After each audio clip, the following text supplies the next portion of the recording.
astounding. They were sweeter than any banana. They were 4 times sweeter than the banana that I have here right now. And they had unctuous, delicious, tender, fiberless fruit.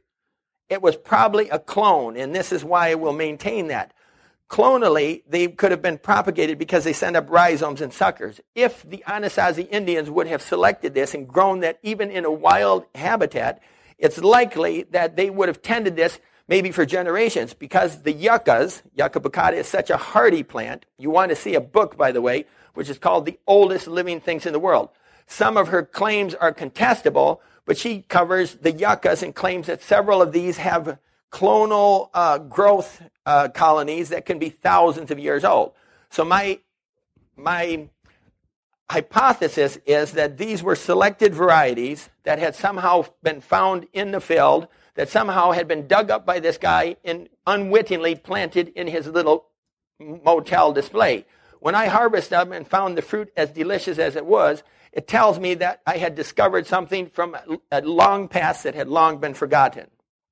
So I'll keep going. They're still here, and they're still good to eat. How many? There are literally thousands and thousands of species of edible plants around the world. It's been the entire focus of my life to travel around and find these. I mean, not only did I want to forage in Virginia, I wanted to forage in Texas and Tennessee and California and Alaska and Chile and Borneo, Madagascar, New Guinea, Siberia, Georgia, Armenia. I've just been crazy. So this poor girl doesn't know how to handle me, but the reality is I don't know why I want to do what I'm doing, except that every time I discover something, I think it's the fuel for the next. So they're still here, and they're still edible. We talk about the Americas. It's something that most of us would bring up, the 3 sisters, because these indeed are the plants that America is known for. When we think of domesticates, most people will be challenged to pull up many other plants that have been domesticated. Can other people pull up some examples? Sunchoco, so Helianthus tuberosus, definitely a progenitor of a domesticated plant. Arugula is not from North America. Tomatoes, no, we're staying in North America, north of the Mexican border. This is why this is difficult. Excuse me? Pawpaws are possibly selected. We don't have so much evidence that they were actually domesticated, so we're getting into problems there. That's Asmina triloba. Sweet potatoes come from Peru and Ecuador and made their way probably to New Guinea. Blueberry, in certain regards, yes, they were semi-domesticated because they're harvested. The low bush blueberries were harvested and tended in that way. True domesticates, Salvia hispanica, yes, possibly, maybe, but not. That's south of, for the most part, it's south of the border. There's a few little fringe areas. Excuse me? Yeah, and Wendy Hodgson makes the same assessment. But, I mean, chia as a foodstuff was harvested from the wild. It could have been selected, but I'm looking for true domesticates. Elderberries, that doesn't fall into domestication either because they were wild harvested. So the problem here, excuse me? Cranberries, again, harvested. So by domestication, what I'm trying to imply here, there are selections. Yes?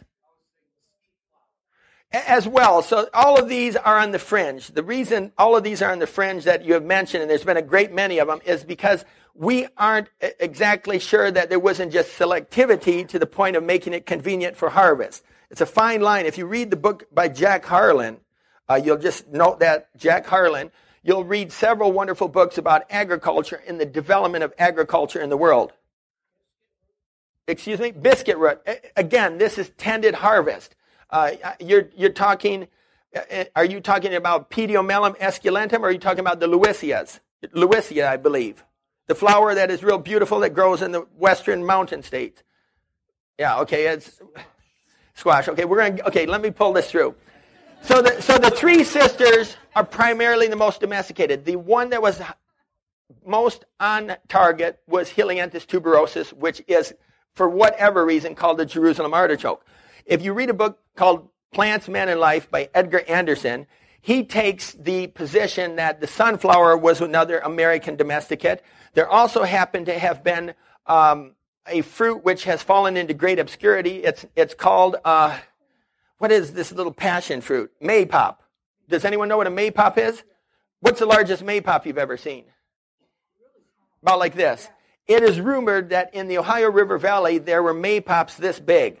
And this is surely a domesticate. There's some record of it in historicity. And it also seems that they fell into oblivion. Another plant, which may be the bane of many growers and farmers, is lamb's quarter. That's Chenopodium album. So we, of course, know other plants in the family, including quinoa and things like Atriplex hortensis, which is auroch. I've heard that stinging nettles were part of a staple for an ancient culture. Okay, staple and domesticate. I'm just covering domesticates right now because the theme of this will be domestication. Yes. Acorns as well, but then tended nature. Okay, we're getting to tended nature. What is the difference between a wild plant, a tended plant, and a domesticate? At a point where it becomes domesticated, perhaps it's to say that it's been ameliorated or selected in such a way that it needs man to survive. Sunflowers are kind of like this. The domesticated sunflower relies upon man's disturbance to spread itself around. If you go to the stockyards of Kansas City, if you go to the post-industrial sites of Gary, Indiana, you will see happily growing amidst the cracks in concrete, cement, and garbage piles, sunflowers, because as Edgar Anderson contends, they were domesticated, and that's their happy solution to live next to man. If you look along the sides of roads where there's disturbances, you'll see masses of sunflowers. They evolved according to Edgar. Asparagus as well, but we're still getting tended. We're still having tended nature in the most part, but it is also from different parts of the world as well. This is north of the border, so we're fighting everything here. Okay, so we have the three sisters. No, it's not because they weren't domesticated. I'm going to pull this through. Strawberries are one of the more recent domesticates from North America, but they were crossed with another species which was from Europe. So we have a hybrid. So it's a recent domesticate of genetic origin from the Americas and Europe. So with the three sisters, corn, beans, and squash, we have a very clear evidence of a long historicity because squash were domesticated. Now there's 4 species of squash. Most likely what we know as acorns and certain pumpkins, which is called Cucurbita pepo, were domesticated in Mexico and made their way up to the Southwest and then were distributed through the transactions between peoples of North America all the way to the East Coast. So squash were distributed. Same story with corn. This collection of corn happens to be from all over the world, meaning all over the corn world, being from North, Central, and South America. Next one. These are some collections. These are what we call carpological collections. They're almost an equivalent to herbarium specimens, but in the case of domesticated plants, they show the different types. So if they're growing out, say, at a gene bank, a variety, they can refer after many growouts to the original to see if they're maintaining genetic purity of these various lines. This photo happens to come from the archives. I took the photo, but comes from the collections at Gottersleben Institute in Germany. And this man is definitely a story of himself for the American corn story. I cannot say with great confidence that he's still alive. His name is Carl Barnes. He's with 2 of my friends from Belgium, but that is in a little house in Turpin, Oklahoma. So the story there is he would walk into this room that was about a quarter of the size of this, and it would be filled with those jars on the shelves, and he'd say, "This is the mother of humanity," referring to corn itself because it fed so many millions of people down through the centuries. Next. This is a collection of beans. I really like to show this because I had a friend who's now deceased. His name was Robert Lobitz. Beans are from the Americas, the beans that I'm speaking of here. We're talking about Phaseolus vulgaris, which is like the navy bean, and many of those common beans you see there. Phaseolus lunatus, which are the lima beans. These are lima beans. This is a lima bean. These are lima beans. These are lima beans. These are lima beans. And then Phaseolus coccineus, which is the runner bean, which is this one right here, and this one right here. And then the rest of them, these are all common beans, Phaseolus vulgaris, vulgaris coming from Latin, meaning the common or the vulgar. Beans were domesticated in the Americas, not to confuse the issue because my hope is to concentrate on North America, but it's to say that they have at least 3 areas of origin. Lima beans were mostly Central America, maybe the countries that we now know as Colombia and Peru and Ecuador. Beans themselves come from, the common beans, came from Peru, Central America, Mexico, and even the American Southwest. Next picture of beans. Now, a few of you who are down in the Southwest have heard of the tepary bean. This is Phaseolus acutifolia. Acutifolia. Oh, yeah, see, there it is. Phaseolus acutifolia. Why are these really important? Because they are semi-domesticated and they are domesticated, but they are an extraordinarily resilient crop. When Diego gave me a little bit of a platform to concentrate on, he wanted me to give you people inspiration to grow things in an environment that is perhaps water challenged at best, because this is where we are in the Southwest. It doesn't mean that you can't grow these things in other places, but this particular bean, the tepary bean, Phaseolus acutifolia, is particularly valuable in hot, dry areas. The hotter it is, the quicker it grows. It produces its beans in a very short cycle. With a few original waterings, it will get itself up to flowering, and then it will produce in sometimes less than 70 days. It's an extraordinary vegetable pulse crop that was domesticated by the Southwest people. Cucurbita people, this is an example coming from Guatemala. I mentioned this. This is one of the squash that were domesticated in North America, or extended domestically, because it may have been domesticated in Mexico, made its way up to the frontier, in those days not existing, and then spread with the people all over. In contrast to the Hubbard squash, this is the banana, the Hubbards, the ones with a big fat stem. That is Cucurbita maxima, which has its center of origin in Peru and Ecuador. So just to give you some sidelines on these. So now we come to North America. And what I'm going to introduce you to now are the plethora. I can't do too much in an hour. If we had a session where we could go for hours and hours, it would be much more exciting. So I just pick and choose. This is Hesperocallis undulata. This particular beautiful flower will be flowering up in the deserts in south central California all the way to Kingsman, Arizona, and then down some. It was harvested for its edible bulb, which I have not eaten yet, which is kind of an anomaly because I try to eat all of them, but I didn't want to dig this up. It was so beautiful, but I will not have the same sentiment next time I catch it up. PENIOCEREUS GREGII. This is a cactus which is very thin and cryptic. If you're looking for the actual plant when it's out of flower or fruit, you won't see it very well. And I've spent hours and hours trying to find these little spindly stems growing amidst the desert scrub.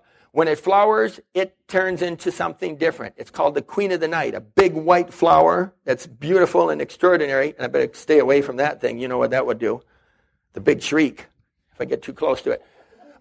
It has a gorgeous flower, hence it's called the Queen of the Night. It produces an extraordinary edible tuber.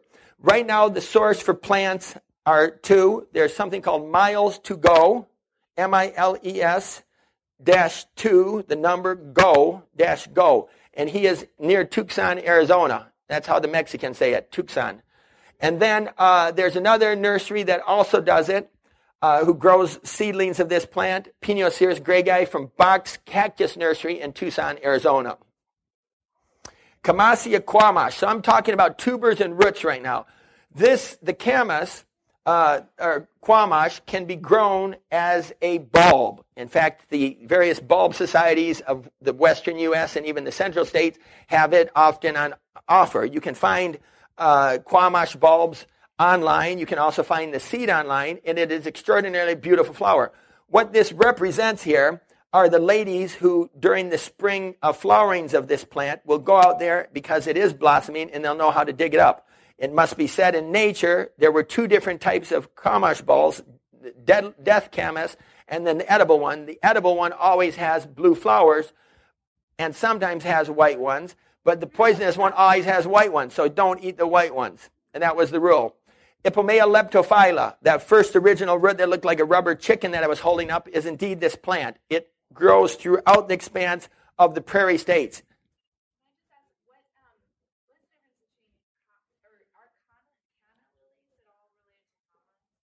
No. Calla lilies are canna lilies. As in Canna edulis, it has the red flowers. Yeah, they're much different.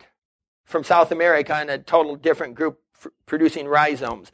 Although they are edible, they are a source of wonderful starch. The seeds are also edible. And it's a cultivated crop in many parts of the world now. So here I am in central Kansas. You can see the plant.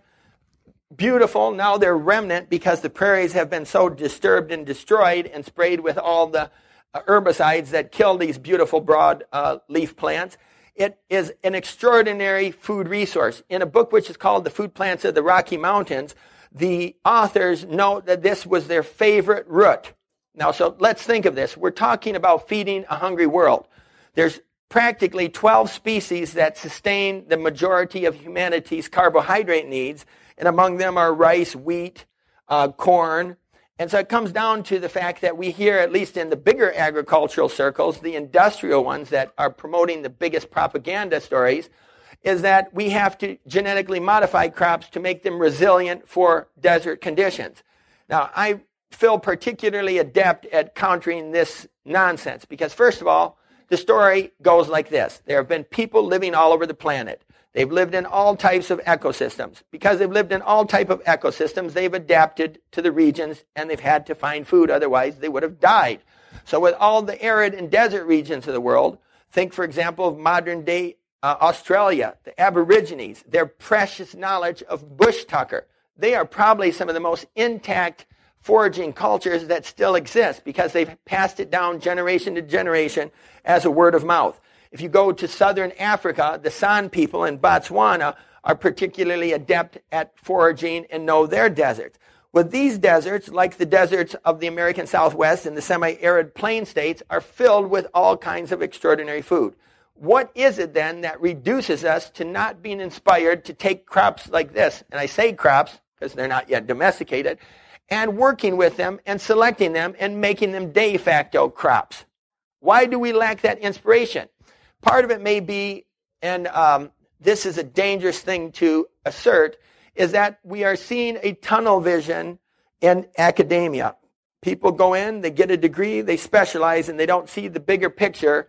And what the bigger picture is where we are going to go as a civilization, but also how we're going to be synergistic with the environment. So if any of you are inspired, you don't need a PhD.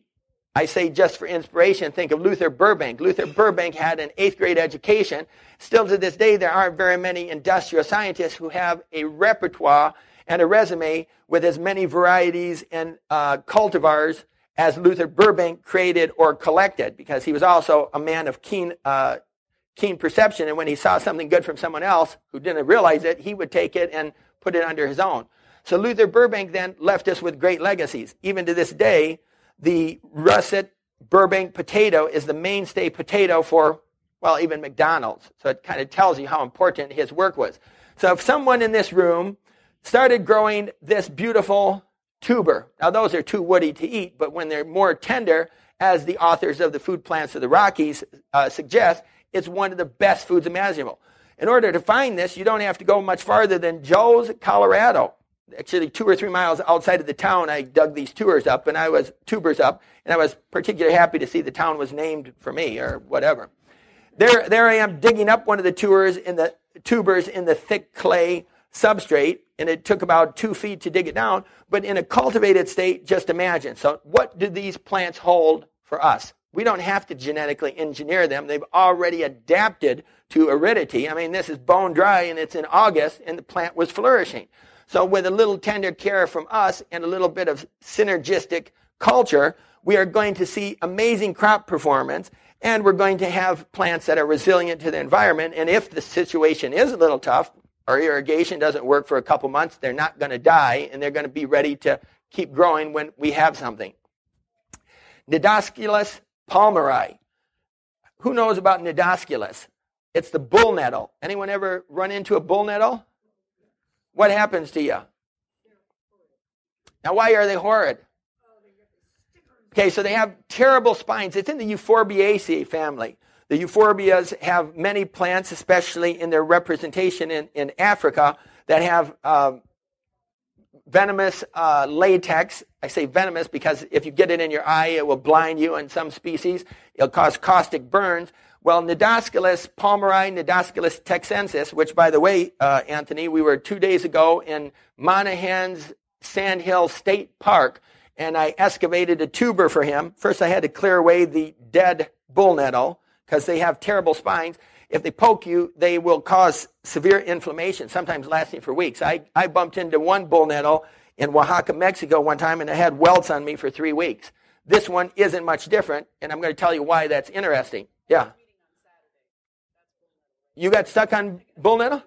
So she's living proof. So it's incredible. So let's think about what's going on here. In many parts of the world, part of the challenge for farming is being able to cohabitate crops with grazing animals. Think of the Sahel in Africa. Think of places in Mexico. Wherever people live, there often are grazing animals. Well, most grazing animals will not get 3 feet away from a Texas bull nettle, and they won't get close to something like Nidosculus palmeri because they have vicious, defensive, stinging spines.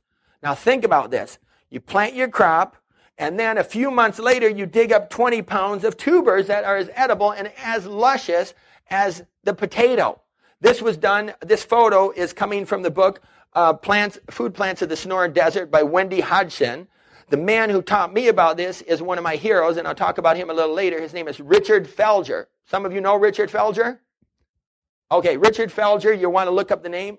R-I-C-H-A-R-D, of course, F-E-L-G-E-R, Richard Felger, an extraordinary American ethnobotanist. We were at his house for breakfast yesterday, and we talked about these plants. So this was harvested down south of the border in Baja, Mexico, in Baja, California, and Nidosculus palmeri is ready to harvest. It's ready to be a crop. It is a deterrent crop because the goats aren't going to eat it. So you plant it, leave it alone, no fences necessary, and then before long, you're going to have these extraordinary crops. So what I imagine in harvesting is wear very thick pants and then have a scythe and then cut them and then excavate the tubers. So we have an extraordinary potential for many parts of the world. Next one. Nope. AMOREUXIA palmatifida. Anyone heard of this?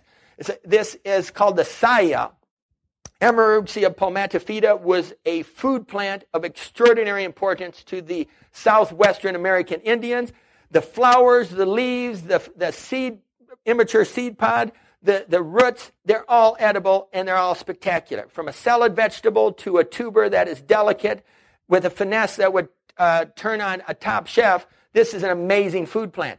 I was told yesterday by Richard Felger in his work on this particular plant that the cuttings easily root. So if you can find a native plant nursery in the desert southwest that has this plant, you can grow it in your yard and you will be able to propagate it by cuttings, which is phenomenal.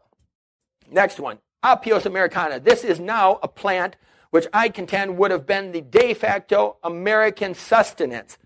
How do I contend that? Well, when the Pilgrims or the invaders came here, they found the East Coast Indians stocking up huge piles of the Apios groundnut. If you've ever pulled one out of the ground, they form strings like sausages in their rooting habit. Those edible tubers strung along like sausages are as good or better than a potato. They have a little bit more starch in them. They have a little more protein, but it's an extraordinary plant because, first of all, it's a legume. So for what we believe, it's a nitrogen-fixing plant. It also has a tuber which is extraordinarily durable. You can hold them 2 or 3 years in a refrigerator and put them back in the ground and they will grow again. It has extraordinary storage potential. It would have been, as I said, the American staple crop had it not been for the arrival of the potato from Ireland, which is kind of a convoluted path because potatoes aren't from Ireland. They made their way from South America to the Spaniards, to Napoleon, to the rest of Europe and Russia, and then made their way back to the United States, except for some that may have found their way unilaterally to the west coast of the United States. There's a potato variety that seems to be around for a couple hundred years. Excuse me? Apios americana? Absolutely. So it's also a pulse. I mean, and you can collect them. They have little pods. I think we have a picture in Kentucky. This is, wait a second.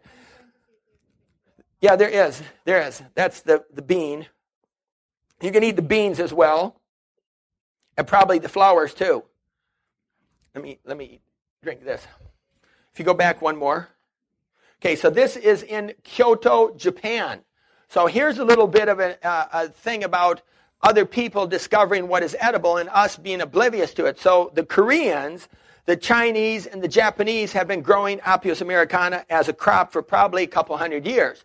And hence it's in their botanical garden. There are several species of Apios, APIOS, and they have native to Taiwan and to Japan, Apios fortunei. This is Apios americana. That has much smaller tubers. So obviously when they saw Apios americana with a much larger tuber, they were very excited. The story is even more because back in the early 80s, I have a friend, his name was William Blackman. His name is William Blackman, and his colleague was Burt Reynolds. Not the movie star, but a horticulturalist, Burt Reynolds. And they were down at Southwest State University in Louisiana, and they were determined to prove that they could domesticate Apios americana. So within 4 or 5 years of selective old-fashioned breeding, they took tubers which were about this big on those sausage strings, and Burt had tubers this big. This was a grant project that fell into oblivion. The university didn't renew it. They were having incredible progress, but no one was really interested in another tuber crop. And why this tuber crop is particularly useful is it takes all kinds of climatic adversities. It will grow in a swamp. It'll grow from Newfoundland all the way to the swamps of the Everglades. It grows all the way to the Mississippi and then a little bit up into even Wisconsin. An amazing plant. It should adapt to California, but its purpose for being presented here right now is to show you what the people ate before the invaders. There's there's a cropping down at Louisiana State University. Hoffmannseggia glauca, the pig nut. This plant grows all over the deserts of the Southwest. You probably have walked on it oblivious to its existence because it's a nondescript little legume. And I harvested these in Cochise County with my friend in the background, Ron Gass, and his assistant, Patrick. And we dug these up at the end of a long summer, so they weren't particularly engorged with water after such a drought. But these are a wonderful tuber crop that doesn't need any care. You just grow them on the ground. They can take real abuse. Perididaria gardenieri. No matter how many times I've convinced myself I can say it, it comes down to I can't say it. This is called yampa. Yampa, if you read about it, is an incredible food resource of the Plains Indians. In fact, near the Yampa River in Colorado, there were battles fought about this American food plant. Now, I'm going to talk about food a little bit later today, but the reality is that we are very picky about food. We aren't really looking for food for nutrients because, as I will introduce the talk this afternoon and introduce it by talking about cannibals, people eat things for spiritual reasons, they eat things for psychological reasons, and for social reasons. And they don't necessarily consider food. Everything I am showing you has been selected for the ultimate purpose of showing that it's food, but I have considered that they are also edible, palatable, and in fact delicious. Yampa is going to be on the scene. Yampa is going to be on the scene because some top chef is going to get a hold of it, maybe because of our efforts. Then it's going to trickle down in the newspapers or in some gourmet magazine, and before long, everybody will want Yampa. They used to fight wars about it. They say it was so important to the area that is now Colorado that it was considered the name, the second choice for the name of what is the present state of Colorado. Yucca potacina. So these are flowers of yuccas. If you have ever passed through the western states in the springtime, very early spring, you will see flowers everywhere of the yuccas. There's many different species of yuccas in the Southwest and even all the way across Oklahoma and all the way across to South Carolina. Most of the yucca flowers were used by various indigenous people as wonderful harbingers of the vegetable spring. So they would harvest these. Yuccas in Oklahoma were called Indian cabbage after it was reckoned that cabbage was similar to it by the Native Americans. This is Yucca treculiana. This is near Alpine, Texas.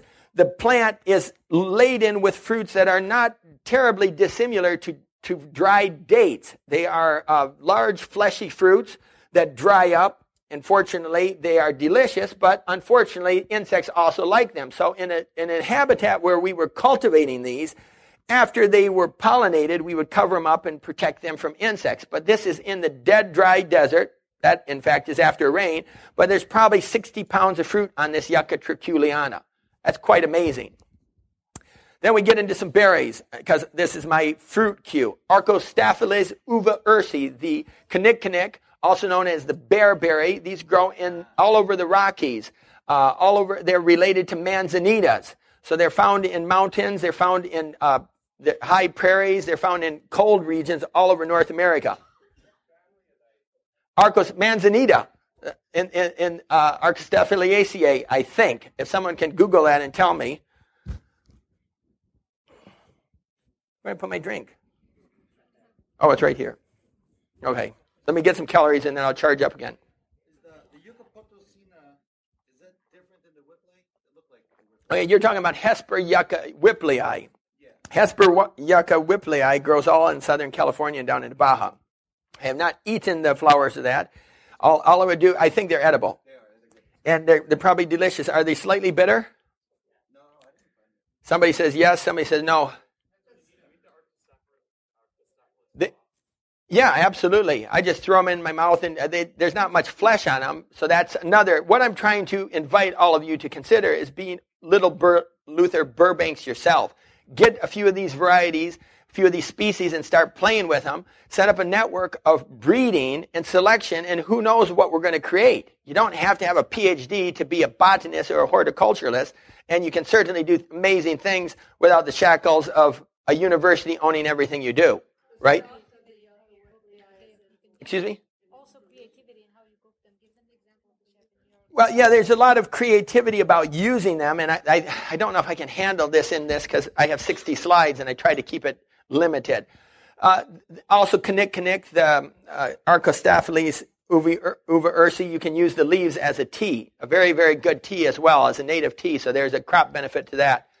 Next one, Gaultheria chalone. This particular berry is found all over the Northwest. It will be found even into Northern California, and it's extraordinary berry. I mean, it grows wild everywhere. No one is really improving it anywhere in its growth range.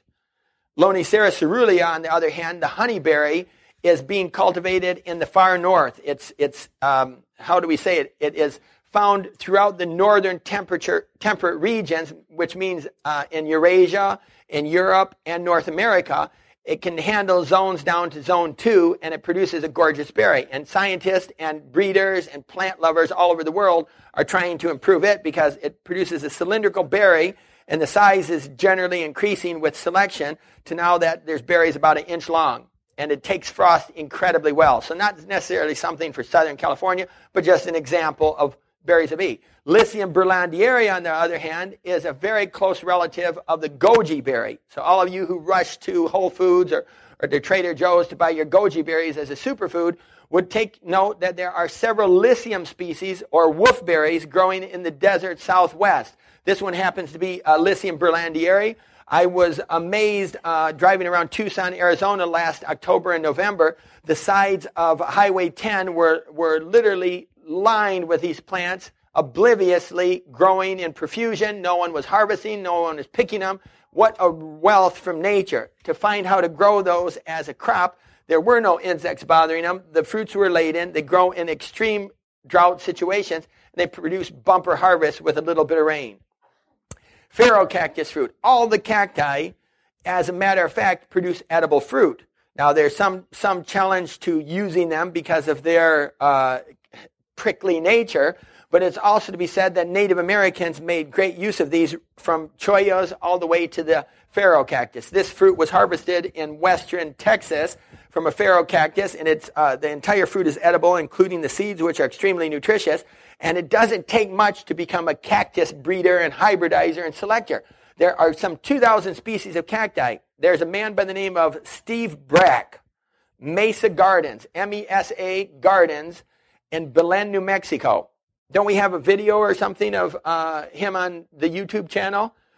So Steve Brack has about 1,500 species of cacti, and he has about 2,500 subspecies and varieties and species of cacti. He's been doing this for 30 or 40 years. I took him through his nursery one day, and I said, Steve, I want to show you something. So we went through, and he's been happily pollinating little fruits and flowers for decades, but he's never eaten the fruits on the plants. So I asked, well, are there any systemic pesticides that you're applying out here today? He says, no, I haven't done so for months. So, I'm saying, okay, well, they should be palatable and edible. So I started pulling off little fruits off of Coryphantha cactus, echinocactus, Phaerocactus, and he would plop them in his mouth, and he would just go, he was astounded. Some of them taste like bananas. Some taste like pears mixed with bananas. Some taste like kiwi fruits. And nobody has done anything to do any improvement on these cactus fruits other than dragon fruit, certain columnar species from Mexico. No one's looked into improving cacti. How quick can you do it? 3, 4, 5, 6 years to your next generation, and you're already on to some amazing things. So a group of you in here who started delving into cactus fruits, grow them as a hobbyist, pollinate the flowers, cross them, save the seeds, plant them, find plants with bigger fruits, with tastier fruits, and before long, you're creating desert orchard plants. It's amazing what you can do. Berberis trifoliata. This is called the agarita, all through the desert southwest, particularly from West Texas all the way into New Mexico and into the fringes of Arizona, is this Berberis. Berberis trifoliata is a resilient ornamental. You can see the leaf is somewhat holly-like, kind of a gray silvery holly, and it has an extraordinary berry that was harvested by the Native Americans. So why did we forget about it? Why isn't it something that we're promoting? Why don't we plant fields of Berberis and tend them? They do well, I believe, even in San Diego. Pectus paposa. Now this plant, to me, has extraordinary potential as an American de facto herb and spice. It is somewhat like cumin. It's somewhat like thyme. It's somewhat like lemon. It has the nuances of so many beautiful herbs. And it grows all over ephemerally as an ephemeral annual, meaning a very short-lived annual in the desert southwest. There's Pectus paposa, and there's another species. And if you ever see this little yellow carpet, about 1 inch to 2 inches, growing along the sides of the highway, say, it's all over the place. I see it all over. Get out and just tweak it and smell it. And if it smells as I've described, you know you found Pectus paposa. What we would like to do is take the seeds and grow them as an herb. Now, Richard Felger was laughing at me yesterday because I've collected seeds and none of them ever germinate. Probably because I've treated them too respectfully. And by that, I take them, I put them in a nice little bag, I keep them in a, dark place. That's not what these things want. These are plants that grow in nature. They shed their seeds at the end of a 2 or 3 month growing cycle, 2-month growing cycle. They fall upon the ground and the sun sears them for months at a time. That searing temperature, the cooking, the aging, if you will, is what prepares the seed for this vibrant regerminating when the rains come back. So that's probably the life cycle of Pectus paposa, and that's why we haven't cracked the code to germinate them yet and grow them artificially. But he says just sow them in the desert and they'll come up, and they will. Proboscidia louisianica. Now, this plant is known as the devil's claw. It is in a family called Martinaceae. And Martinaceae, and the pod, you got the next one? You've seen this? They're edible. In fact, in the 1920s, they farmed them in Massachusetts and in Michigan, and they pickled them much like okra. It's an extraordinary vegetable. You can get seeds of this at a company organization called Native Seed Search in Tucson, Arizona.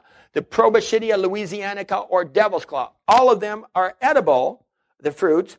All of them should be harvested when they're a little bit tender. They're somewhat viscous, in other words, like okra, slimy. So they make a great vegetable in whichever ways you would prepare okra. And they can be dried, and they used to be used for basketry. Hence, the varieties that Native Seed Search has were probably selections by the native people with a preponderance towards basket weaving as well. So you'll see some with very long hooks on them. Agaves. Agaves, of course, are familiar to us mostly in the sense of ornamentals today. The great number of American agaves were used for food. Not all of them, because some of them are very caustic and have incredible bitter properties and caustic properties, and you certainly wouldn't put them in your mouth. But a great number of them were roasted, and there have been wonderful talks given in Arizona at the Native Plant Society about the cultures which grew up around cultivating agaves. Now, in this modern world, we're particularly familiar with the tequila agave, which is used to distill tequila, and mezcal, which is agave angustifolia. Those are both grown in frost-free areas in Mexico, primarily in Guerrero State, which is near Guadalajara, and then down in Oaxaca and in southern Mexico. But these agaves, like this is, and that's not Yucca utahensis, okay? That is agave utahensis caibabensis. That is near the Kaibab area of northern Arizona. And that plant right there, when they get ready to send up their shoot, many of these plants are called century plants because they take so long to send up a flower. Right before that, they're harvested and they're roasted. I contend that we should start farming these on marginal lands in the desert Southwest because they really are an amazing food plant. Another one which is very frost hardy, there's agave neomexicana, agave parei, which was the one previous, that one. That's agave parei. That will grow in, for example, areas around Silver City, New Mexico, or a little bit higher up, and they'll take tons of snow and cold down to 10 degrees or 5 degrees. They will cook the center, much like you would cook a small artichoke. They'll cook it, and then you can eat the core, or you can cook it for hours and hours, render it more like a candied vegetable, because it will turn the complex carbohydrates into sugars, and they also ate them that way. So they roasted these things. There's many, many interesting edible species.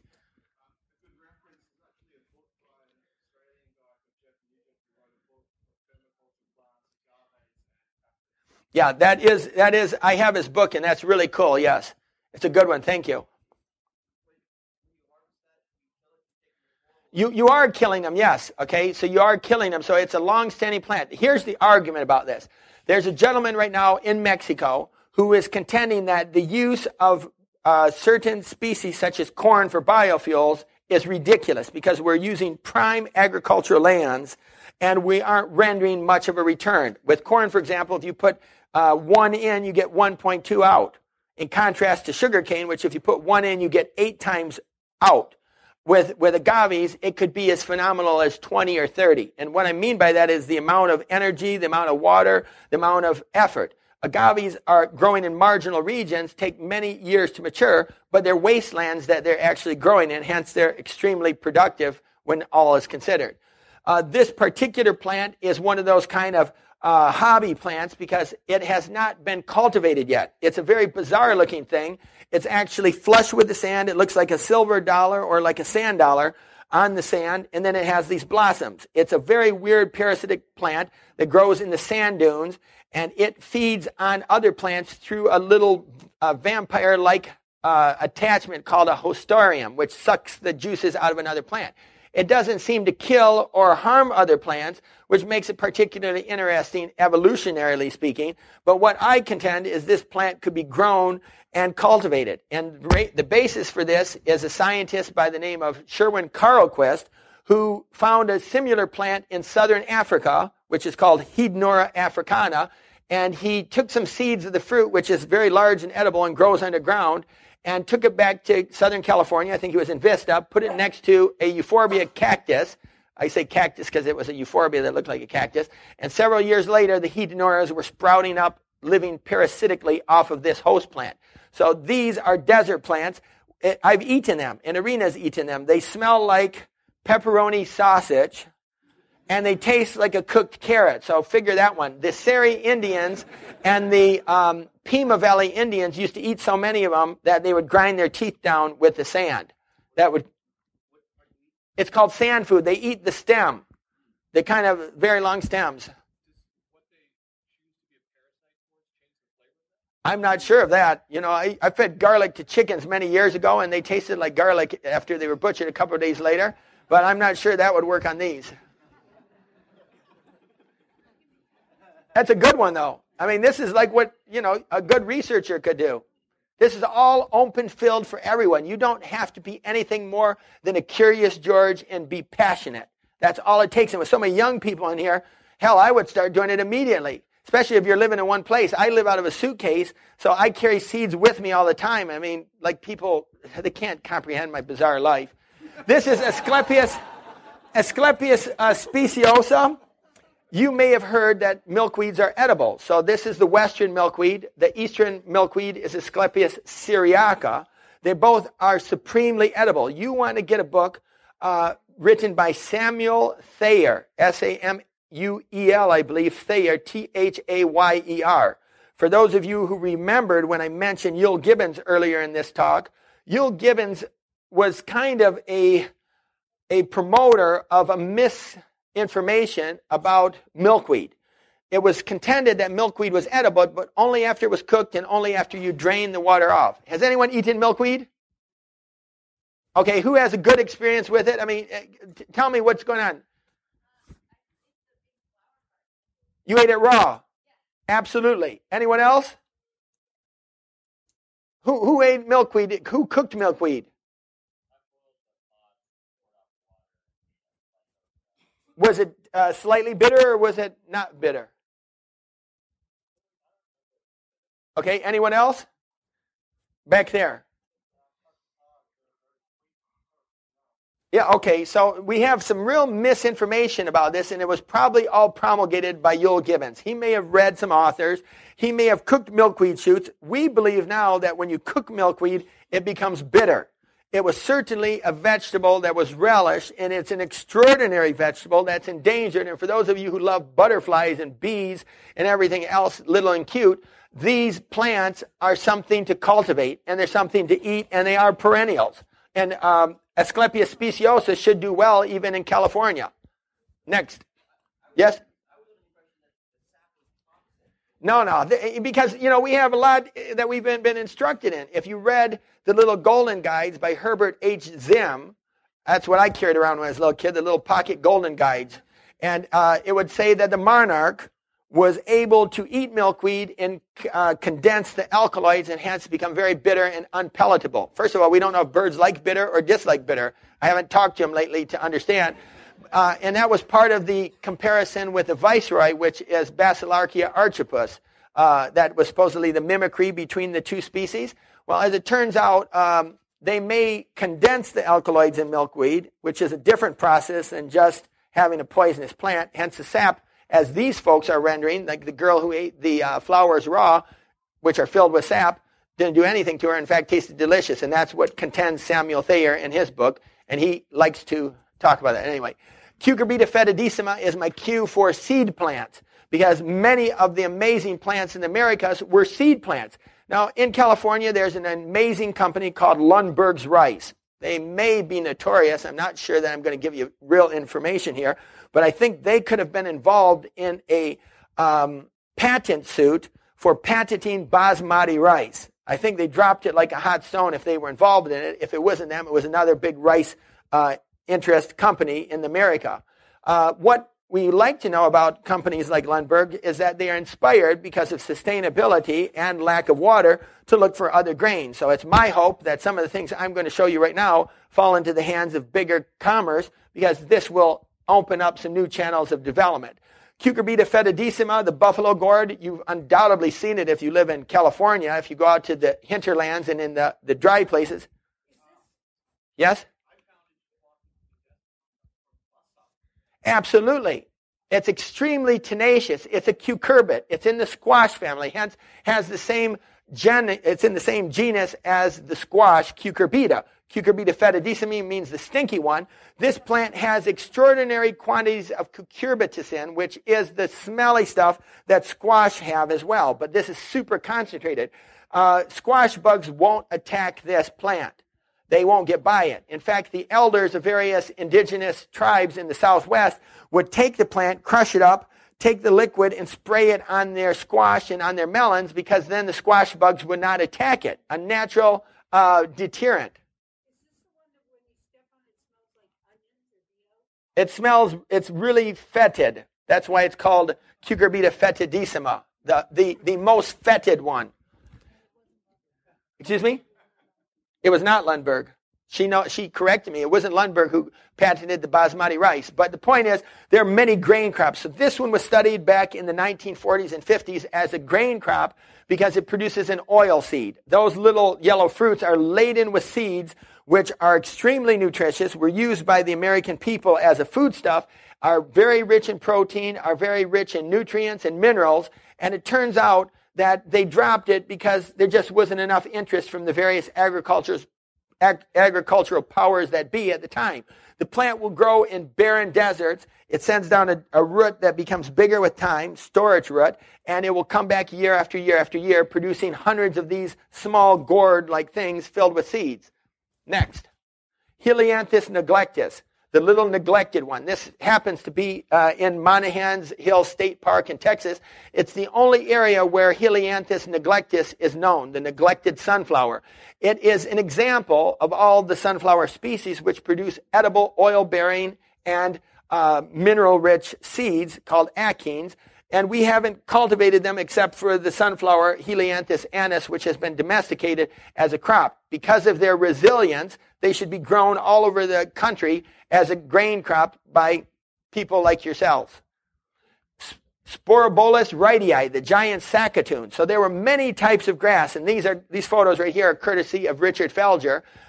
These are grasses which were harvested by indigenous people that are perennial, resilient, produce extraordinary grain, and we know because yesterday we had a muffin, right, Anthony?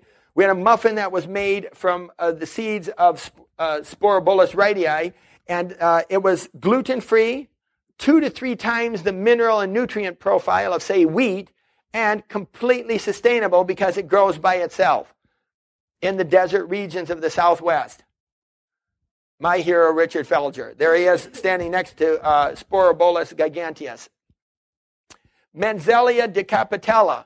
This is the evening night star, a beautiful flower. If you drive through Colorado, if you drive through Wyoming, if you drive through Nebraska, you will see these in late summer, completely beautiful. The stargazer flowers, they produce a sesame-like seed. They're not related to sesame, but they produce this, and nobody ever thought about turning them into a seed crop, growing in the prairies without very much care at all, and producing an abundant resource of nutrient-rich seeds. The Indians would parch them, and then they would grind them into a peanut butter-like mash and use them and eat it in all different ways. This is the Apache red grass, which is another one of the grasses that Richard Felger is working on promoting.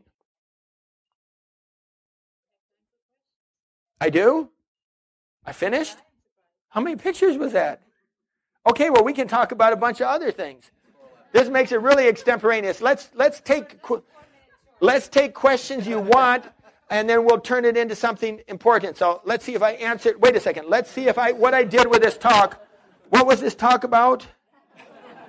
It's because one of the objectives is to put practical information in the hands of practitioners. Joe will invite participants to apply to be part of his native food revival efforts, which will access and distribute rare native edible propagation stock.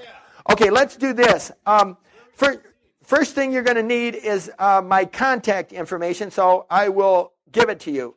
And because I know what's going to happen here, you're going to have to wait like 2 or 3 weeks for a response, because right now I'm like 1,000 letters behind on gardens across America, and I'm like sitting in airports answering stupid emails about people wanting to get squash seeds. So now I'm going to put a priority on the Native American seed people. So my email is Simcox, SIMCOX, the number 2, at mac.com. Simcox, SIMCOX, the number 2, at mac, like maccomputers.com. So just write me, tell me what your problems are, and I will try to help. So we are going to try to then create a network to revive native food plants. And what we're going to call it when it's finally organized is the North American Food Plant Renaissance. And there are some contentious aspects to this. Do we have any Native Americans in here? Are you a Native American? Okay, so there's a particular sensibility among academics. They want to always be politically correct. The problem with Native Americans searching for their roots is the great diaspora, the spreading around. You take a Cherokee and you take him to Oklahoma. When I was at the National Heirloom Expo, there was a young man who was of an indigenous group that had been transplanted, and he says, I don't know any of my heritage because they uprooted us. So the big problem is to be politically correct, invite people in and on board, but yet when you really realize it, they don't know what they're looking for. So unless you have a Native American who has been pursuing the task of re-cataloging what their grandparents or great-grandparents knew, we're all starting from scratch. And that means that everyone is invited, and it doesn't have to be that you're a Native American, because unfortunately we're all Americans now. Thank you. Okay. Thank you. Whoa. Thank you.